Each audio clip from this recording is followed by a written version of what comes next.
Hey folks, Ryan with True Arms. So today we're going to talk about our newest project that I just completed yesterday. Now keep in mind, this is not my personal firearm, this is a customer's firearm, and this particular firearm is still in work. It is not completely done yet. I'm about 90% sure that the customer is all finished up with the machining side of things, so we still have to do some paint work and get some things figured out. But for the most part, generally speaking, this particular rifle is about 90% done. And I'm excited to see how it's going to perform. So this video is going to go over kind of the project overview of what we've done. And then I'm going to make another video addressing the actual grouping, the test firing, and the barrel break-in, because one huge video is kind of boring to people. So this is going to be kind of short and to the point. Just going to go over the specifications of this particular rifle, and I'll be throwing in some pictures in the video so you guys can see kind of the steps along the way. So first things first, this particular rifle is a Remington 700. Now, this particular rifle started off as a basic Remington 700 chambered in 270. It had the standard barrel on it, nothing super fancy, but it is a Remington 700 BDL, which makes it nice. And the customer wanted to do a custom rifle build that would allow him to kind of get the distance and to do a little bit of longer range shooting, particularly in, Montana and Wyoming, things like that. He wasn't exactly sure what he wanted, so he did some research and he came across the 280 Ackley Improved, which is a fascinating cartridge in itself. Now, the 280 Ackley, obviously the parent is the 280 Remington, formerly known as the 7mm/06, until P.O. Ackley and I believe another man by the last name of Huntington chambered it in the 280 RCBS with a 35-degree shoulder, and then Ackley got a hold of it and changed it to a 40-degree shoulder, and hence why we have the 280 Ackley Improved. So that's what this thing is chambered in. Interesting cartridge. It's definitely a mover. It burns fast. It flies far, and it has some pretty decent ballistics, but we're going to deal with more on that in the later video. For those who may have never heard or seen the 280 Ackley Improved, here is what we're running. This rifle will be firing, or will be test firing, these guys right here. These are Nosler 140 grain ballistic tips. Like I said, 40-degree shoulder, and some super high quality ammunition. Now, the ammunition itself is probably better to reload versus trying to buy factory ammunition. This stuff is readily available on like Midway USA. I believe Brownells carries it as well. It is a little bit pricey. Last time I checked, you're gonna spend anywhere between $50 to $70 a box for 20. So with this particular rifle, when we go to do the barrel break-in, because it's required and it is highly suggested that you do a proper barrel break-in with these Shiloh barrels, and we want to make sure that we get it basically normalized in the bore, so that way we don't have issues later on. Unfortunately, shooting and doing a barrel break-in with such expensive ammo is kind of pulls at the heartstrings, hurts a little bit. So anyways, this particular rifle, like I said, originally a 270, now a 280 Ackley Improved. We are running a Shiloh number 5 stainless steel select match grade barrel. And this particular one, the owner wanted it so that he could thread on a brake, potentially thread on a brake later on down the road, because he wasn't sure what the recoil was going to be like on this. But he also didn't want to make it look stupid with some crazy thread protector and all that good stuff.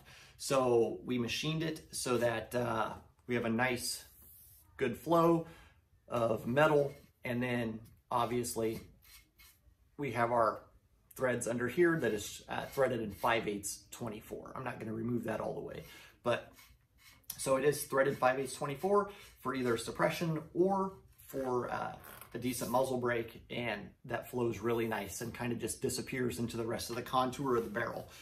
Now, we also got rid of the original Remington lug that was on here, the recoil lug.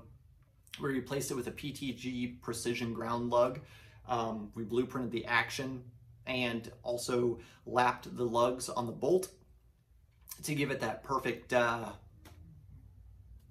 know, that perfect trueness to the rest of the action. Now, when I did pull the original, when I pulled the receiver and chucked it up in the lathe, I did some run out tests on it, and it looks like we were running between 6 and 7 thousandths of an inch of run out on the face of the receiver. So we squared that off and took it down to literally 0 run out. So we got everything squared up. We matched that up with the precision ground lug, and then our perfectly cut barrel to blend it all together into one super accurate machine piece here. Like I said, it's a bead blasted stainless steel finish on the barrel, same with the lug, but he's gonna eventually have it Duracoated down the road. Just at the moment, he wants to see how it's gonna perform and maybe do some hunting with it before he spends any more money with this particular rifle. So we'll see how it plays out.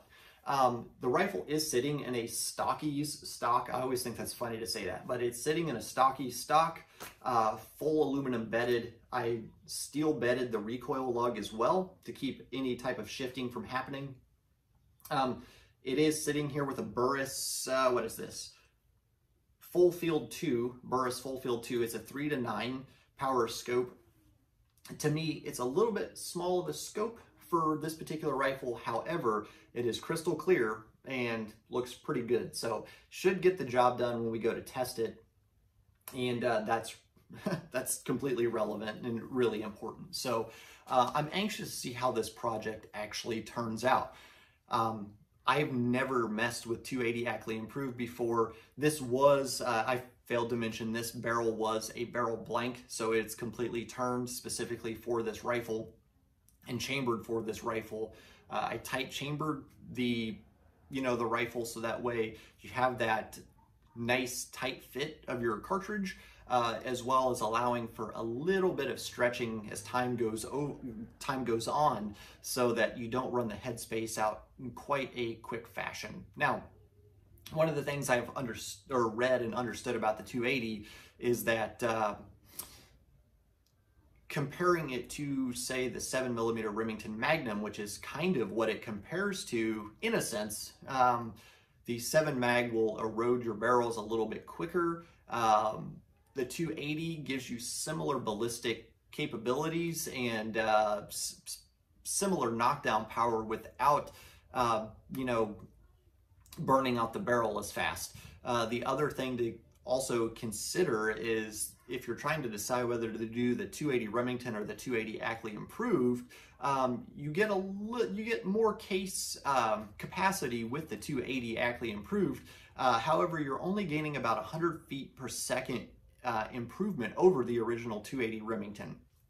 So those are some things to research, some things to consider. Like I said, I don't know how this is going to perform. We're hoping to get out there this week, but with this weather the way it's been, and the kids being off for Christmas break and me being off for Christmas break, hopefully we can squeeze some time in there to go test fire this thing. Now, like I said earlier in my previous video, if you watched it, I'm going to be behind the trigger, but not in the same way I was in the Remington 770 project videos that I did. This thing will be in a lead sled strapped down and zeroed on target, with me basically just pulling the trigger, barely pulling the trigger, and seeing what kind of results we get. I know a lot of people complain that I don't know how to shoot, that I need to get back to the basics, that my breathing sucks, that my form sucks, that everything I do sucks. But watch the previous video I just made about why that is, and maybe you guys will understand a little bit more of why I have problems with shooting. So one of the things I also forgot to mention is that this particular rifle has a Timney trigger installed. So it's nice, adjustable, and Nice, crisp, light. Not a lot of creep, not a lot of follow through with the actual trigger pull, and it gives a nice crisp release. So I'm excited about that. Now, one of the things that I do like about these stocky stocks, and it's kind of difficult to see, but the actual stocks, I don't know if you've ever noticed this, you can kind of see in this, let me see if I can get it. Okay, you see how much space there is in there. So there is a lot of space between the barrel and the barrel channel. Now, it's excessive, but the one thing about stocky stocks is that there's actually an insert that goes in there that helps fit that barrel a little bit better. So you can have multiple different barrel contours in a rifle and still get them to fit correctly. The insert is actually still with the owner. I'm not sure if he's gonna put it in or not, but we will see. So this particular rifle is ready to be test fired, and we will do more at the range hopefully this week and get some results to you so you guys can see how this goes. If you guys have any other questions, feel free to shoot me a message. I will be around, and I hope you guys enjoyed the video. More to come. You guys stay safe, shoot safe, and God bless.